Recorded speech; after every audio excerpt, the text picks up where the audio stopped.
একই একই রাস্তার দুই পাশে সুন্দর ধান ক্ষেত, মাঝখানে মাটির রাস্তা, তার মধ্যে দিয়ে অনেক লোক যাচ্ছে। কোথায় যাচ্ছে? চলো আমরাও গিয়ে দেখি কি হচ্ছে সেখানে আর কেমন হচ্ছে। তো আমাদের গ্রাম থেকে কোনো মানুষই যায়নি, গুনে গুনে 2-3 জন লোকই খবর পেয়েছে, তারাই গিয়েছিল। আর তো কোনো লোককে দেখলামই না সেখানে।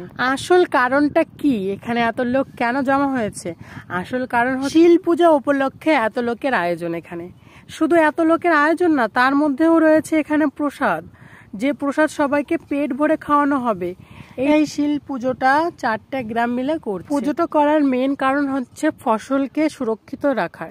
শিল পড়লে পরে সমস্ত ধান নষ্ট হয়ে যায়, তার জন্য শিল পুজোটা করা হয়। এখানে একটা দাদু 2টো পাঁপড় কিনে দিয়েছিল, সেই পাঁপড়গুলোই আমরা খাচ্ছিলাম। শিল ঠাকুরের কোনো মূর্তি ছিল না, এখানে একটা আসন বানানো ছিল, সেখানে ঘট বসিয়ে ঠাকুরের নামে পূজা দিচ্ছিল। তারপরে এখানে প্রসাদ বিতরণের জন্য সবাইকে বসিয়ে দিল, আর এখানে আমরাও বসে গেলাম। তোমরা অবশ্যই কমেন্ট করে বলবে কাদের কাদের ওখানে শিল পুজো হয়। তারপরে প্রসাদ নিয়ে আসছিল, এখন আমরা প্রসাদ নিব।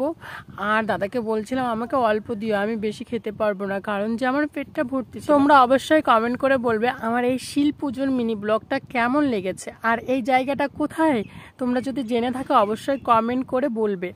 তারপরে প্রসাদ আমরা গ্রহণ করছিলাম, আর দেখো খেতে খেতেই রাত হয়ে গেছে। বর্ডারে কত সুন্দর লাইট জ্বলছে, এই পাশে ইন্ডিয়া, ওই পাশে বাংলাদেশ। টাটা সবাইকে।